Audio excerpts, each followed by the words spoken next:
Afo etutwalo member me Forum for Democratic Change FDC me Acholi sub-region. An ya chier Christopher Obema kiet mapol kare unu ng'eyo kere. An ko bede atika tik tutunu machalo won kom pa party FDC Igulu City. Unu ng'eyo maber ni ye kar mobedo tie mwaka mokaro Igulu City pego timo ye enoni.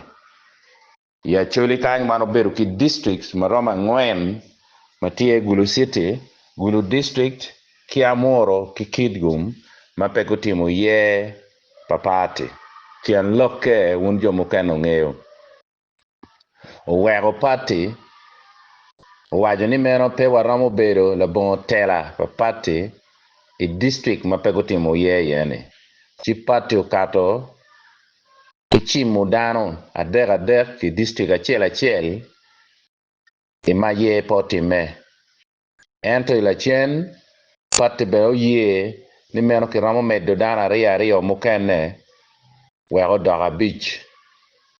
Kobede an fura tika tich tutunu machalo won kom pa FDC Igulu City.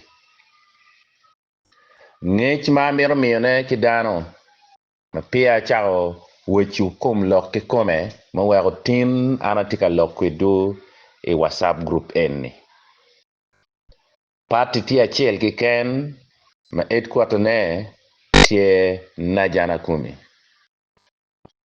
Ang'eyo maber ni meno joma go ao ki party ma gimiro chako party gi manyien ma ng'at ma tie telo wiye ene Dr. Kiza Besije ma yaw bedo la FDC ni gitika wot kin piny gitika loko gitika luongo nying party.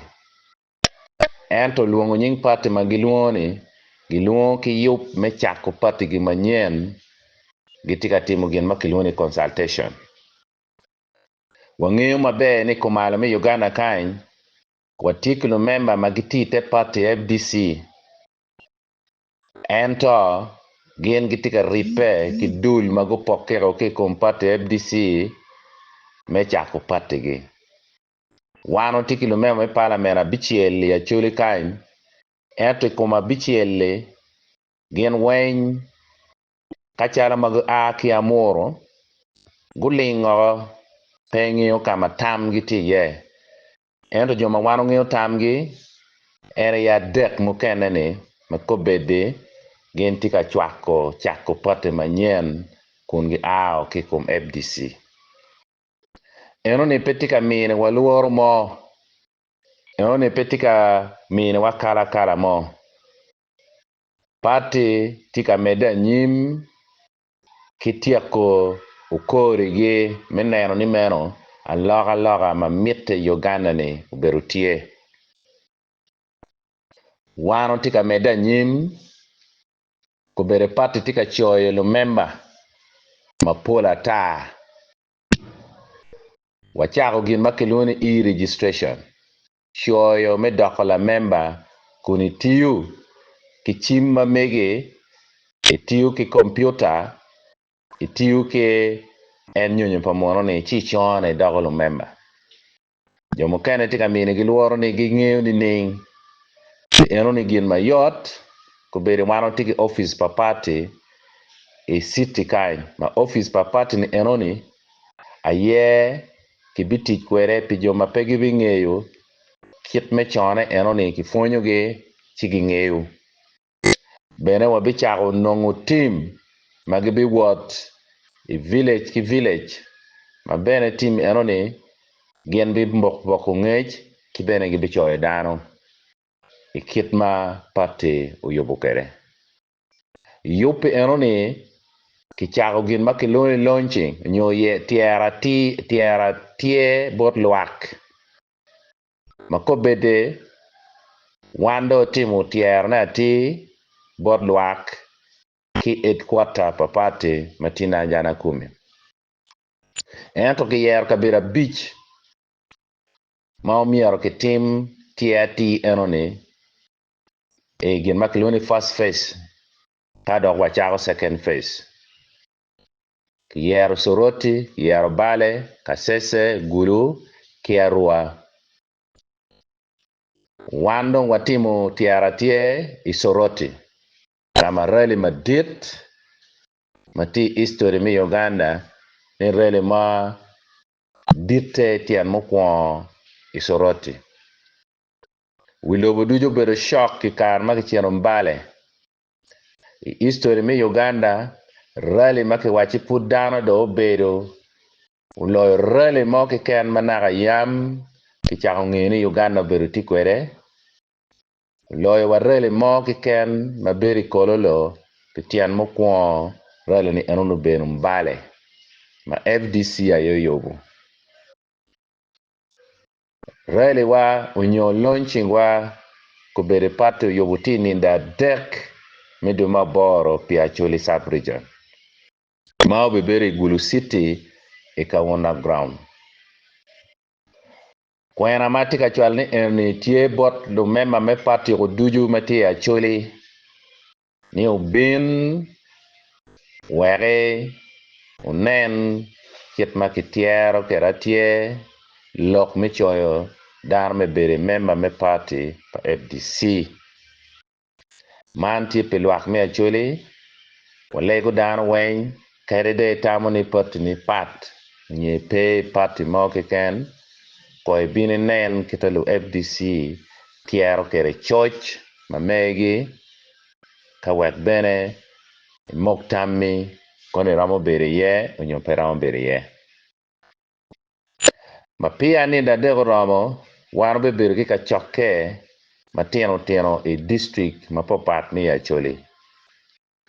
Waja mi ungech bot luak me district me agago kachel ki pade ni wabeberu kuno party headquarter beberu kuno merwate kilo mema me party ini ma kibi wechi wuche choke maka choke no beberu ipade kada kwa beberu kimukene ikitgum ma bekelo luak me la mo kikitgum district kawa beberu kimukene Yamoro Otwe Town Council ma bekelo jome Nuoya ki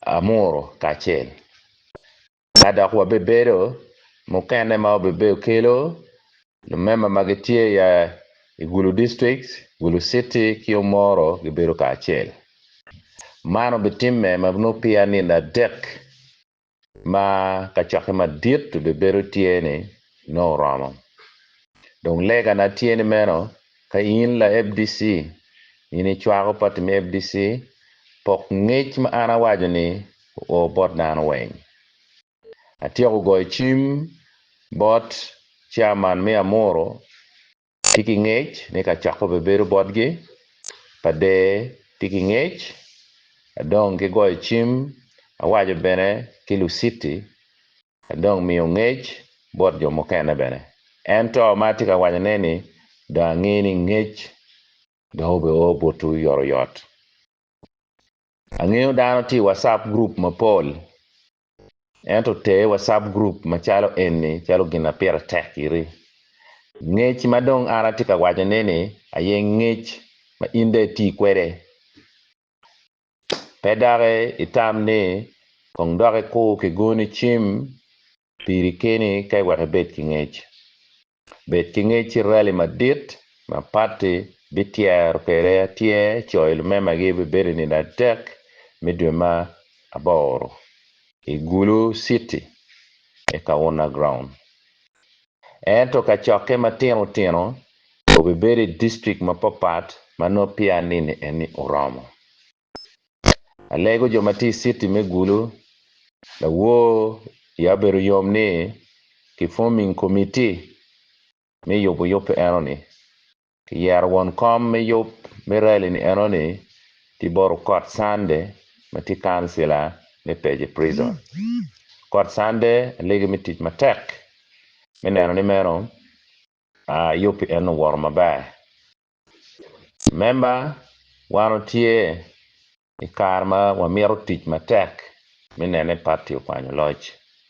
Ka oneno gin motime Soroti, motime Bale, nyuru ni dano tika yenya loka. Atamo gin achiel bene miro watim unu gulu kain kit ma Kasese ke West Nile bene tika yope pire. Abilego corporation wajulo dano gubini party.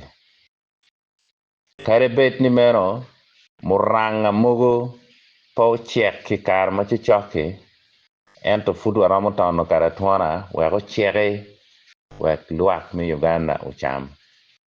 Pi man jo mokene ma uno tamgi tika poke ki tich pa Najana Kumi ni wadugo uno chien wek watiu ka achiel. Party pe chungi kum ng'ar achiel, party chungi kum luak. An ayepa party ento wan weny wano party. Kitian loki ni meno pe walubu ko ng'ar achiel ene ye dong ni bromo kelo loka wan weny ka wariu chingwa ubi kelo. Ka uno ng'ar achiel ye kelo loka nukono yuweri pe ti watin. Yuweri ti watin pien wan luak pia wariu chingwa. Ka neno dong wariu chingwa si yuweri me obe Ya lego wigi kombe duchu me district kachel go yope pika choke ma kibi wajo nino ne nino ma choke district ku kado yop bene dano me bini rally ininda dek mido mabor. Ana before ne tutual kadwana ma wajo ni eni weko poko ngech bo dano ma papat. Ana foi mate.